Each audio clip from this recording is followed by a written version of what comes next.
কিন্তু গ্রেফতার করা হলো আমাদের নিরীহ ছাত্র ভাইদেরকে।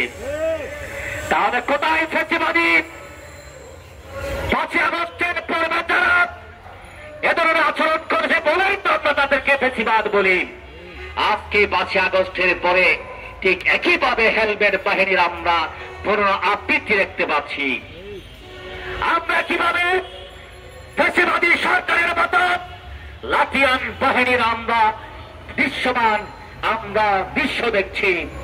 এবং সবচেয়ে আশ্চর্যের বিষয় হলো ছোট্ট ছোট্ট ছাত্র ভাইরা যারা পরীক্ষা দিচ্ছে, পরীক্ষা দিবে, তারা একজন বাইরে বিচার চাইতে গিয়ে রাজপথে এসেছেন, তাদেরকে বিনা উস্কানিতে অতি উৎসাহী পুলিশ বাহিনী তাদেরকে আক্রমণ করেছে, টিয়ার সেল নিক্ষেপ করেছে, গ্রেনেড নিক্ষেপ করেছে।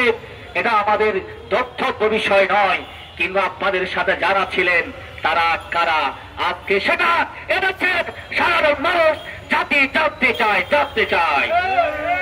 বন্ধুরা আমার বক্তব্য দীর্ঘায়িত না করে আমি শুধু করে বলবো, সময় অনেক গড়িয়েছে, বাড়ি অনেক গড়িয়েছে, আর গড়ার সুযোগ নাই। আগামী 24 ঘন্টার মধ্যে আমাদের বাংলাদেশ ইসলামী ছাত্র সেনার নিরীহ ছাত্র ভাইদেরকে মুক্তি দাবি করছি আমি। এবং সাথে সাথে আমার ভাইকে যারা হত্যা করেছে ভিডিও ফুটেজ সহ সমগ্র রকমের দৃশ্যমান সেই সন্ত্রাসীদেরকে ধরে ধরে যদি আপনারা গ্রেফতার করতে না পারেন, তাহলে পুলিশ প্রশাসনে চাকরি করার মতো ক্ষমতা আর আপনাদের নেই এবং নেই, থাকতে পারে না।